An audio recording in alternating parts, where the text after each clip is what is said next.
Episode of our bakery series, Britain's Best Bakes. Now, I might have just saved the very best recipes till last.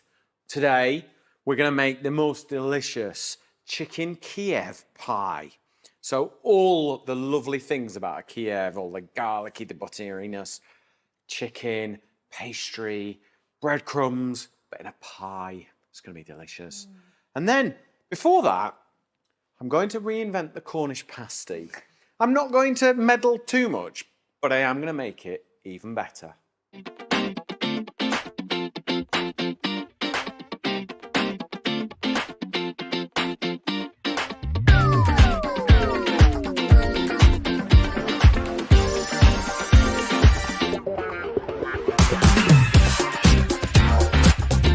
Okay, so time to make Cornish pasties, but not just any Cornish pasty, Peter Sidwell's Kitchen Cornish pasty, and that is harder to say than you think. Right, pastry first. With Cornish pasties, you need a good strong pastry that's going to hold the filling, okay? And the way that I get around that is by using two different flours. I have got 300 grams of plain flour, okay? And I've got 200 grams of bread flour. That is going to help me make a better pastry, more suited to Cornish pasties, because you imagine when you fold them together, you crimp them all, you need to hold that mixture in there. There's nothing for the pastry to hold to other than itself. So you're going to make the mix just that little bit stronger. So blend our pastry together. Do you like a Cornish pasty, Emily? Oh, I love a Cornish pasty. Do you? Yeah. Very good. And have you been to Cornwall for a real Cornish pasty? I have actually. Have you? Yeah. Oh gosh, you're talking. God, what? A few years ago. 12, They haven't changed it much in about 100 years. 12 years ago. They haven't changed it much. I remember on Britain's Best Bakery when I was one of the judges, we went to Cornwall and we tried the Cornish pasties there, the real thing, and they were very good. Yeah. They were good.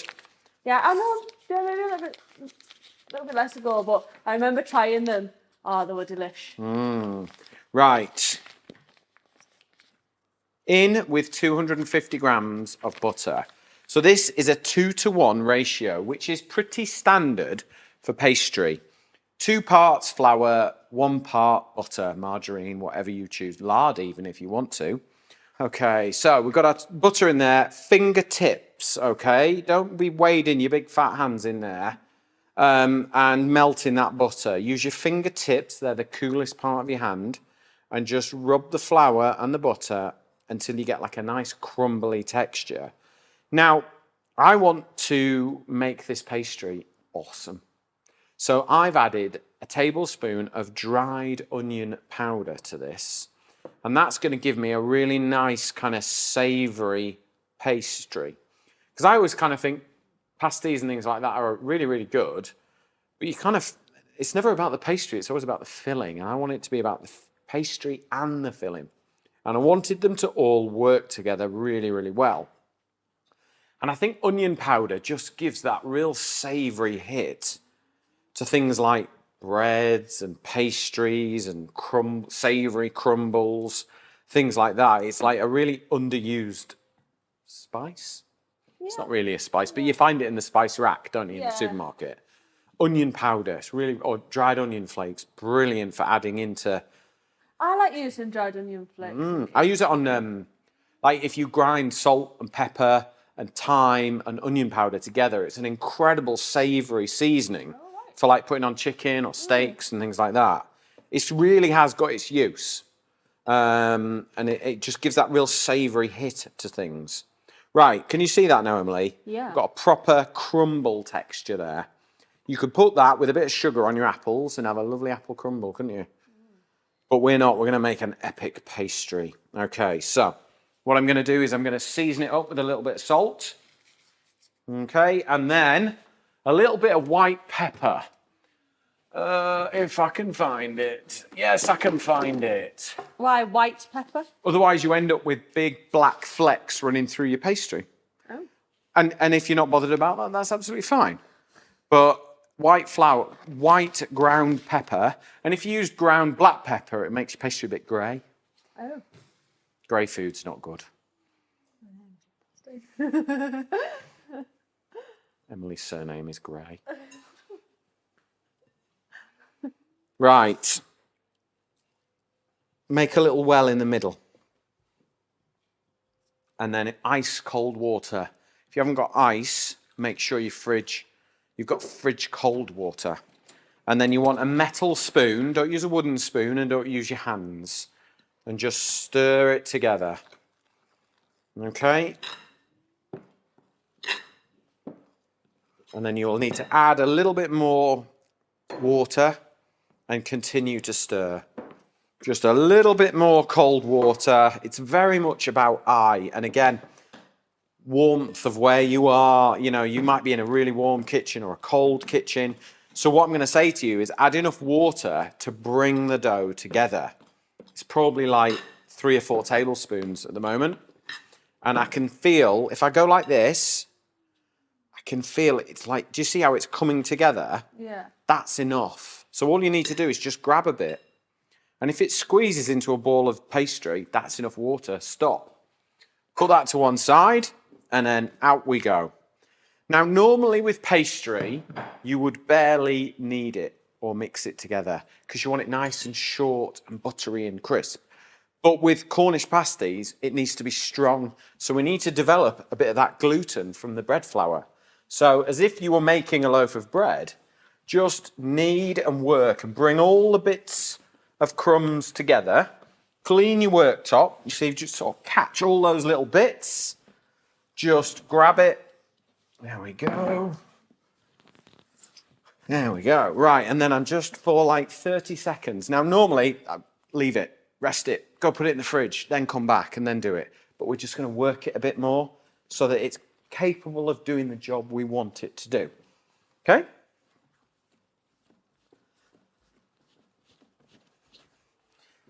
Right. You see, I've not added any more flour. All I've done is just knead and work that, and I've just developed that little bit of gluten there. If I just sort of press that, I can see that's going to spring back just a little bit, and that's enough. So this now needs to be covered and put in the fridge for at least 30 minutes. Right, this dough has rested now. I'm still going to put it to one side. I don't want it to be fridge cold when I start to roll it out because you'll really struggle, okay? So it needs to just warm up just a little bit while we get the filling done, okay? So, filling time. Let's talk beef. This beauty is a skirt beef. You picked this up for me, didn't you, Emily? From Lindsay's Butchers in Cockermouth. Brilliant butchers and farmer. They rear their own beef as well. So you kind of know it's the good stuff. And skirt beef, it's kind of from there. You know, it's like that, is it flank, I think they call it as well, or feather of beef, and skirt beef, okay? It's brilliant cut of meat. Even if you just cook that as a steak, medium rare, rested it for 10 minutes, carved it all up, delicious. We're going to do it Cornish pasties today. So let's do the vegetables first. This is where it's going to get controversial, Emily. I know all you lot in Cornwall get very precious over what you put in it, but I've done my research, I've eaten some, and I think I've nailed it, all right? So bear with me. Cornish pasty, Cornish-inspired pasty, there you go. So don't be a mess. I've already had messages already about the recipe on the free book. So if you want all the recipes for this series, just type in the comments below, free book, and then down this side here, hopefully Carlos will tell me it's the right side, you will see how to do it. Type free book in the messages. It will launch into your Facebook Messenger app. Follow the instructions, and it will automatically deliver you the most recent e-cookbook that we've done. Emily's created an amazing little e-book. It's fabulous. It looks really, really good. It's free. Get the recipes, download it. Right, onion. Super, super fine. It's really important. All the vegetables are chopped as finely as you can. If you can't do it finely, try grating it. That might work better for you, but I'm all right with a knife, so I can chop. So I'm just slicing my onion really, really fine. And the reason why everything needs to be really fine is because we're putting the beef in raw, okay? Everything needs to cook by the time the pastry's cooked, okay? So... Can you use a red onion? Yeah, do you know what? Use whatever onion you've got. I mean, I'm using white because... I don't know why I'm using white, actually. It just... Almost it's got like a traditional type. Yeah, it's slightly more traditional, I suppose. And it gives a really good, strong, savoury flavour. Pip is down here by my side waiting for the carrots that I shall be chopping soon, which I know are controversial because somebody's already sent me a message having downloaded our free recipe book saying, what's carrots doing in your Cornish pasty recipe? I actually think it works really, really well. So... there is our onion, nice and finely chopped. I'm coming, Pip, I promise. We'll do carrots next, yeah? Promise. I've even got one here for you. Right. So, let's get the carrot, shall we? Peeler. So, I have one carrot for this, and I have another one for that. Peeled or not peeled today? Peeled. She likes it peeled. She's quite a posh dog. Aren't you? Are you going to come up and say hello? I'm going to make you work for your carrot. I bet they haven't seen you for a while. Here you go. Come on then. Come on. Yeah. There you go. Off you go. There we go. That's it. She's gone. She's got what she wants. Left. Typical. Right. Again, if you wanted to grate your carrot, you could for this. But I'm going to chop mine really nice and thin into really small pieces. And that way they will cook really quickly. But they don't disappear to nothing. So actually, when you're eating this pasty, you know what you're tasting. You can see every ingredient. So cut your carrot in half and then one thin slice so that you've got a flat bottom. Now my carrot's not rolling around. Okay? So cut it into nice thin pieces. This is where I concentrate because I don't want to cut myself. Look, it even happens to the best of us. Just occasionally, you cut yourself. And it's like the risk of your job. You know, it comes with the territory when you're trying to cook, chat, and chop all at the same time. Sometimes it goes slightly wrong, but, you know, we've got a couple of plasters on. We'll survive, won't we? Bit of an occupational hazard. Yep. So, they'll all be thinking, ha, serves you right for putting carrots in your Cornish pasty. I'm sorry. It's only the beginning. You wait till I see what I put in a minute. Right. If you want the recipe as well, make sure you type free book in the comments below. And it will launch straight into Facebook Messenger and you will get all our recipes there. Just follow the instructions and you'll get this amazing free PDF book with all the lovely recipes and images. Emily has worked very hard to create that. And Carlos works really hard to edit the program, make it all work for us, get all the recipes on there, QR codes, all that good stuff. So it's very much a team effort, this. And they eat everything, which is really good of them. Right, so let's chop. So pile a few up, not too many. Is there any other big vegetables you could actually Swede, use? apparently, or turnip, is a more traditional ingredient to add. So I'm told. So they would put onions, potatoes, and swede. Are you Swede or turnip girl? Turnip. Carrot and turnip. Yeah, turnip. Yeah, it would be a turnip for me. Turnip. See, my mum calls it a swede. So when I grew up, I didn't really know the difference. Yeah. If there is a difference. I think I don't think there is. if somebody was to mention it, it wouldn't be something that's correct. But like we have it as a Sunday dinner, carrot and turnip. Right? Not carrot and swede. Yeah. See, we'd have carrot and swede. It's my Emma's favourite. And because we were poor as children, we never got a pumpkin to carve. We only ever got a turnip. Now you think about In this it, day I and don't age- actually know what are they the same thing? I think so. If you put in your comments below, turnips or swedes. Let's put it out there to the world. Are they the same or are they different? I think Southerners call them swede and Northerners call them turnips. Turnip. But I might be wrong. Yeah. Turnips, yeah. See, in Scotland, it's neeps and tatties, isn't it? Yeah, well, yeah. Turnips. Not Swedes. Yeah, Swedes and tatties doesn't really have the same ring to it, does it? So I can just imagine everyone going, Alexa, Yeah. what's the difference between a carrot and a Swede? Everyone's Alexa's going to launch that. Sorry. No, you're not. No, I'm not. Right, last few bits of carrot here. I'm sorry, Pip. I bet you, have you eaten it all already? It was a small one, wasn't it? I'm sorry. I'm sorry. Right. I wonder if there's another one in here for you. Look. You ready? Dropped, honestly. Such a rubbish dog. Oh. Right. Celery. It's going to add a real savoury hit of flavour. Okay? So we'll cut them down the middle. In half again. Okay? Let's do those. Again, they need to be small because you want them to cook at the same time as everything else, which is why we spend a bit of time just chopping it all down so it's nice and fine. So, long, thin matchsticks.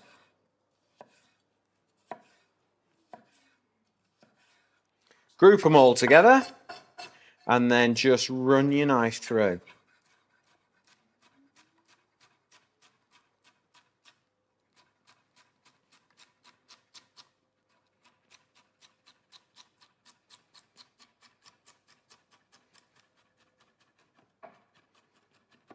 There we go. Right. Let's pop that into there. So I'm quietly confident that that will all cook at the same time. Now, with our potatoes, let's just peel a couple of potatoes.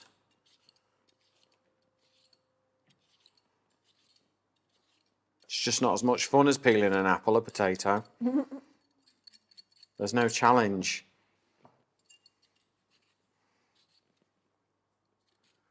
Thank God I'm left-handed. Speed peelers are a godsend to left-handers. You make it look really awkward. Do I? Yeah. Why? This is like the easiest way of doing it. Why don't you peel like... This looks really awkward. Would you peel towards yourself? Yeah, I think so, yeah. Would you?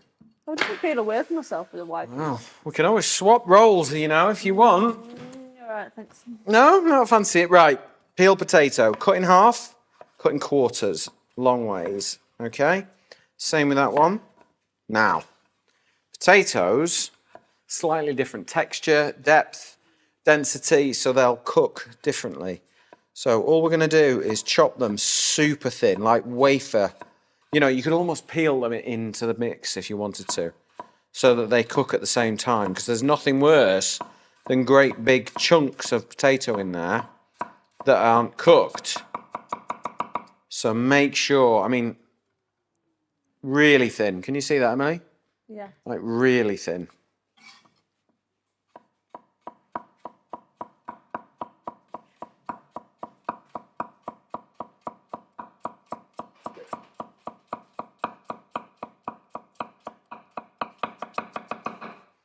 Okay, so they can go in.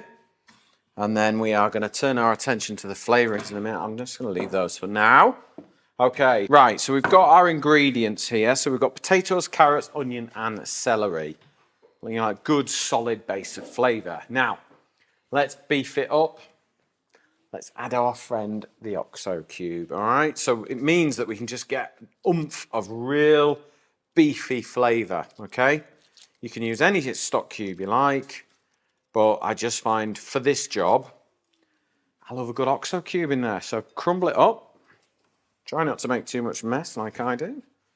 All right, let's season it with a little bit of sea salt, a little bit of pepper, and then smoked rapeseed oil. I know it's controversial, but I don't care. There we go, a couple of tablespoons of that. That's going to give us really good flavour that's totally going to work with this beef, all right? So what I'm going to do is I'm just going to cut it down the middle. So this is our skirt beef. Leave that there for a minute. and then slice it nice and thin, like that, yeah? Ah, so do you slice it rather than dice it? Yeah. So lovely little thin slices. So it all cooks, but because we're using skirt beef and we're cutting across the grain, it means it's going to be really soft and tender. It's going to be really, really good, this. I promise. If you can come from Cornwall all the way up here, you could try these and you would tell me that they're delicious. It's going to be like Jamie Oliver when he put chorizo in paella, isn't it? It's going to grind the internet to a halt. Yep. But it was a good combination. As long as it tastes good, that's all that matters. Absolutely. You could call it the Cumbrian pasty. Well, I was actually born in Devon, or Somerset, and lived in Devon in my first year of my life. So I feel like I'm almost a local down there. Were you a cream then jam man or a jam then cream? Oh, I'm always cream first, then jam on top. Seriously? Yeah, because you can spread the cream on and you can make a little reservoir in the middle and put the jam in there. You can't do it the other way around. I'll give you that. I'll give you that. There's method in my madness. Actually, I get that. I've thought about this, and I don't know which way around. I'm a jam then cream girl. See, I think that's Cornish way. I think I do it the Devon way, but only by sheer accident, because I think logically I can do that with cream. Otherwise, if you put jam on first, the cream, it like slides around, don't know where to go. Right, there's our beef, like super thin. You see how thin that is? Look. Yeah? Yeah. In we go. Right, let's get rid of this, get rid of that. Let's get all those little bits in there, and then let's just mix this together now. So give it a good scrunch. Get all the veggies and the beef all mixing together, because all these flavours are going to love each other. They really, really are. Okay. That smoked oil is just going to make it so rich and lovely. If I was really going for it, I'd put some butter in here as well. But I think it's going to be all right, just as it is. Right, let's put that to one side. I'm just going to wash my hands. Okay, so we've got our pastry. It's rested. I just need to find a rolling pin. Right, rolling pin, flour. And let's just a little bit on top and the bottom, and then let's roll this out. Now, I used to work in a bakery many, many years ago in Pocklington, where I grew up, called the Fresh Food Company. And this was one of my jobs, was to make like 50 of these every day. Really? Yeah. I didn't make them like this with this filling. They just made them with like minced beef and all that sort of, quite a conventional way of doing it. But this is an unconventional way for me. More flavour. Yeah. Right, so there we go. There's one. Now, what I would say is every time you get a cutter or a pastry cutter, they're never quite big enough. So even though you look at that and you think that's quite big, then it's not. I promise you. Could you make smaller versions? You could. But you have to be very careful that everything cooks evenly. And I'm sort of making like Cornish pasties. Traditionally, your miners would take them down to the mines. Yeah. And that was, your lunch was inside your pastry. Yeah. And you didn't eat the crust. Really? Because your hands were covered in toxic material as a miner, so you'd throw the crust away, which is why you have a big crust on Cornish pasty. Oh, right. You learn something new every day. Every day, don't you? Every day. And traditionally, they would put a bit of jam at the bottom corner, put for your dessert.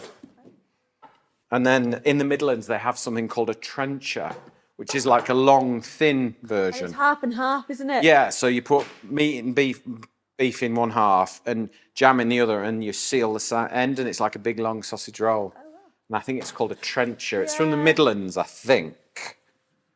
And this is why, Britain's Best Bakes. I learned all this sort of stuff when I was the judge on Britain's Best Bakery. Right. Because we did lots of regional things.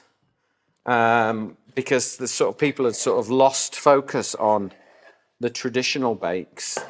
Everyone's doing croissants and, and all this sort of that and the other. And actually, we've got some really good British bakes that people have forgotten about.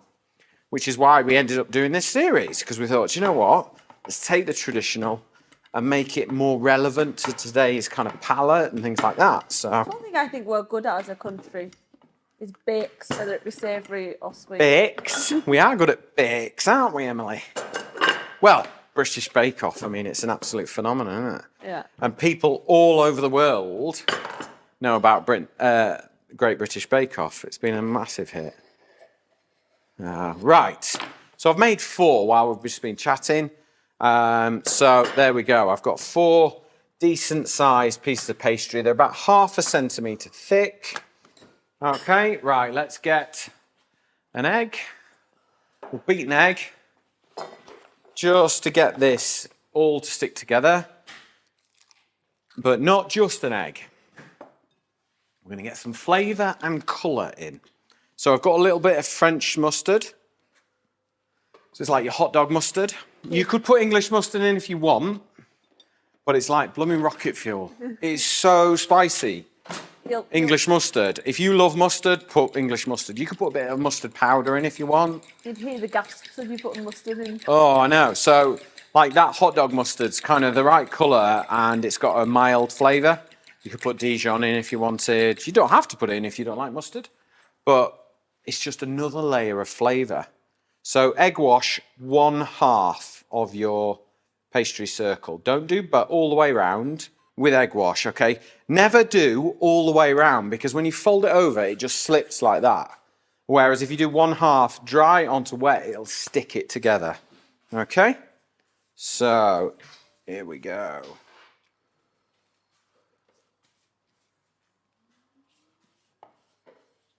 There we go. Right. And then take a spoonful of your mixture. So this is a good tablespoon, like so. And then pop that on there. So you want a decent pastry to filling ratio. Don't overfill it. But with that said, don't underfill it either. Okay?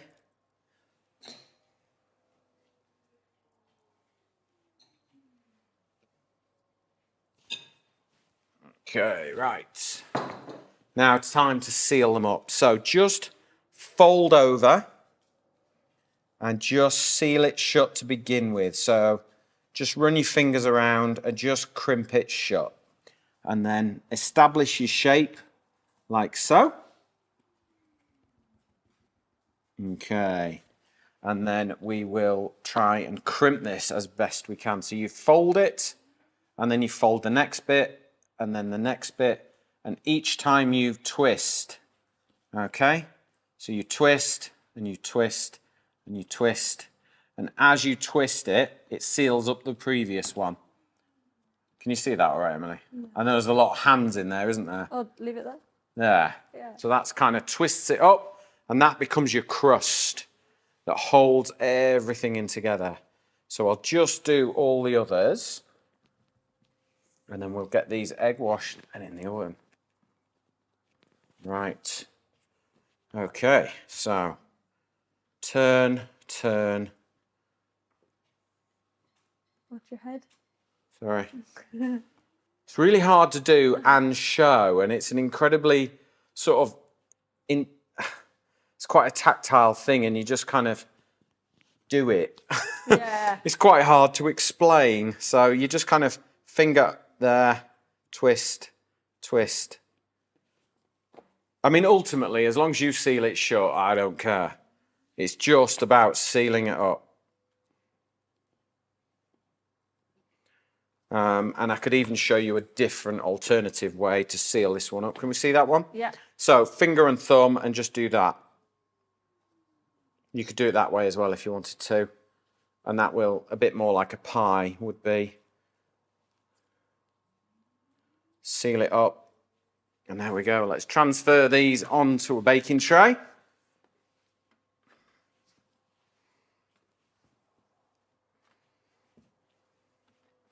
And then we egg wash these with our mustard and egg yolk.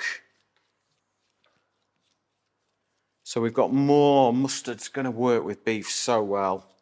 And it gives it a more yellowy, rich, pastry glazed colour, which I think is really good. You know, if you can get a bit more flavour in, why not?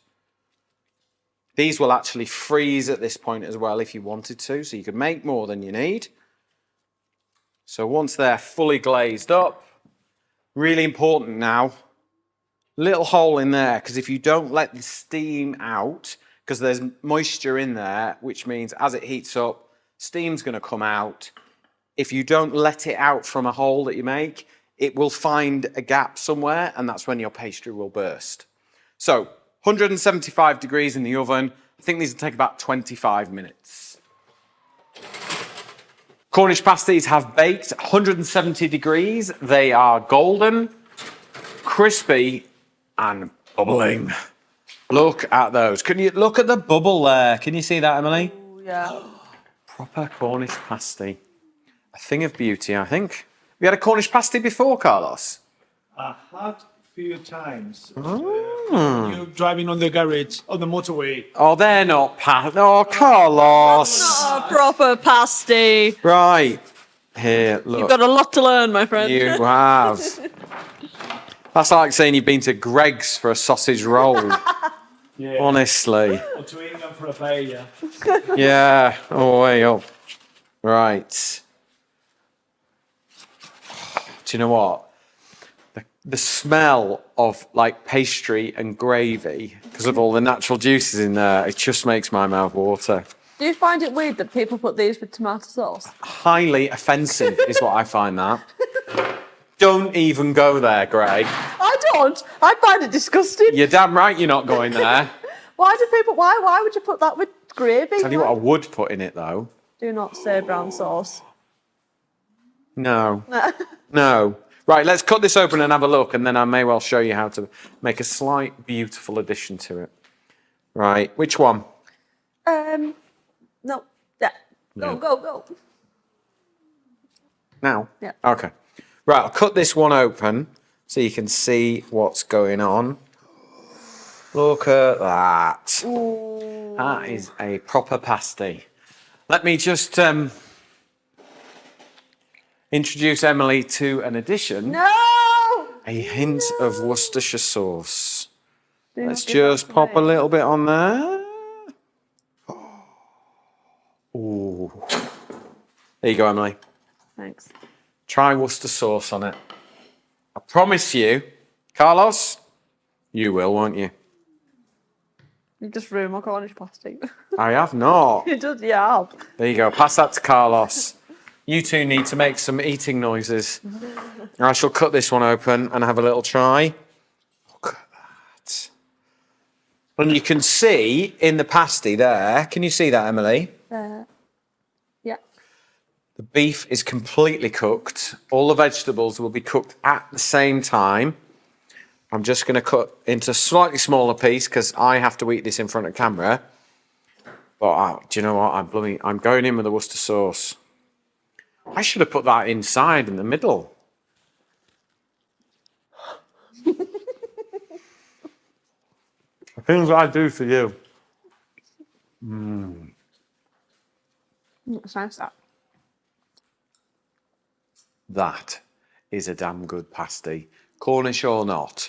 Right, while we eat these, check out how we make our Chicken Kiev pie. This is Chicken Kiev pie. First thing we need to do is make a fantastic pastry. Plain flour, ice cold butter into a mixing bowl. Now use your fingertips only, rub the two together to create a crumble texture.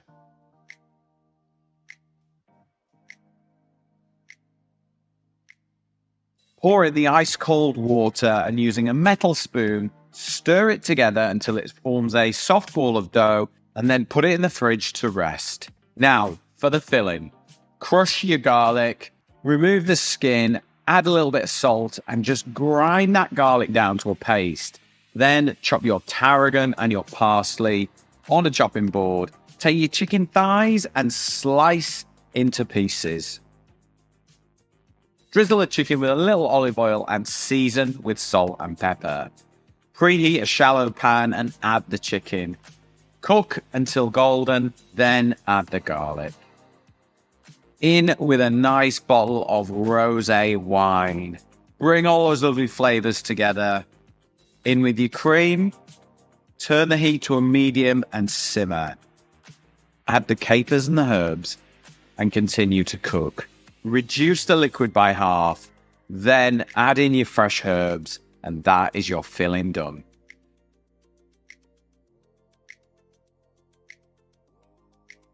Now for the top of the pie, mix your breadcrumbs and your parmesan together.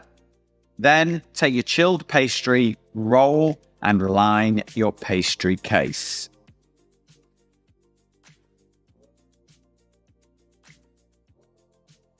Lift the Chicken Kiev filling into the pastry cases.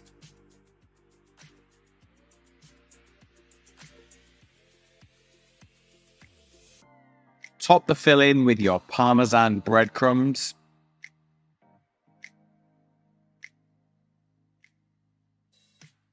Bake in a preheated oven, 180 degrees, until golden and crispy on the top and on the bottom.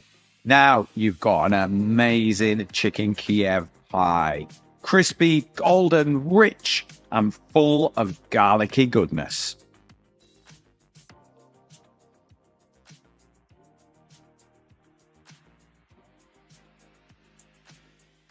Now, I know you want to make Chicken Kiev pie and epic pasties after seeing today's episode, but thank you very much for watching, and I will see you on the next series.